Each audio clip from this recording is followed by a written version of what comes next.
சரி, பீச்சாண்ட போனால் என்னென்ன பஜ்ஜிலாம் நீங்கள் வாங்கி சாப்பிடுவீங்க? உங்கள் ஃபேவரட் என்னென்னு சொல்லுங்கள் பார்ப்போம். நம்பர் 1 வாழைக்காய் பஜ்ஜி, நம்பர் 2 மிளகாய் பஜ்ஜி, நம்பர் 3 உருளைக்கிழங்கு பஜ்ஜி, நம்பர் 4 வெங்காய bajji, number 5 cauliflower bajji, number 6 முட்டை பஜ்ஜி. இதில் உங்களுக்கு எது ஃபேவரட்னு கமெண்ட்ஸில் சொல்லுங்கள். அது இருக்கட்டும், நீ என்னமா செய்ய போகிறேன்னு தானே கேட்குறீங்க. நம்ம இன்னைக்கு கெட்டி சட்னியோட உருளைக்கிழங்கு பஜ்ஜி தான் செய்ய போகிறோம். ரொம்ப டேஸ்டியாக இருந்தது. எப்படி பண்ணுறதுன்னு பார்த்துடலாமா? ஒன்றும் இல்லைங்க, வீட்டில் நிறைய உருளைக்கிழங்கு சேர்ந்து போச்சு. அதான் இன்னைக்கு உருளைக்கிழங்கு பஜ்ஜி. இப்போ ஒரு பவுலில் 1 கப் கடலை மாவு, 2 டேபிள் ஸ்பூன் அரிசி மாவு, 1/2 டீஸ்பூன் மஞ்சத்தூள், பெருங்காயம், 1 டீஸ்பூன் வெறுமிளகாய் தூள், 1/2 டீஸ்பூன் உப்பு, ஒரு சிட்டிகை சோடா உப்பு சேர்த்துக்கோங்க.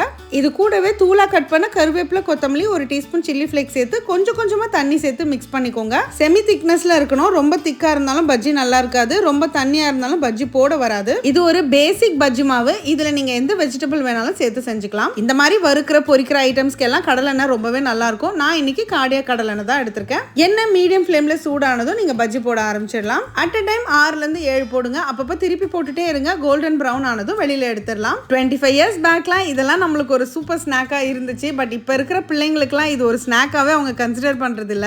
என் பசங்களுக்குலாம் இந்த பஜ்ஜி போண்டா நான் ரெசிபிக்காக செஞ்சுட்டு அவங்களுக்கு கொடுத்தப்ப இது எதுவும் டிஃப்ரெண்டா இருக்குமா அப்படின்னு சொல்லி சாப்பிட்டாங்க. பட் நம்மள மாதிரி 80ஸ்ல பிறந்த 90s கிட்ஸுக்கு இது எவ்வளோ மெமரிஸ் கொடுக்கும்னு உங்களுக்கே தெரியும். எப்படியோ ஒன்று ட்ரை பண்ணுங்க. ஆனால் ஒரு முறை காடியா கடலெண்ணெய்ல ட்ரை பண்ணி பாருங்க, நிச்சயமா உங்களுக்கு பிடிக்கும். எப்படி?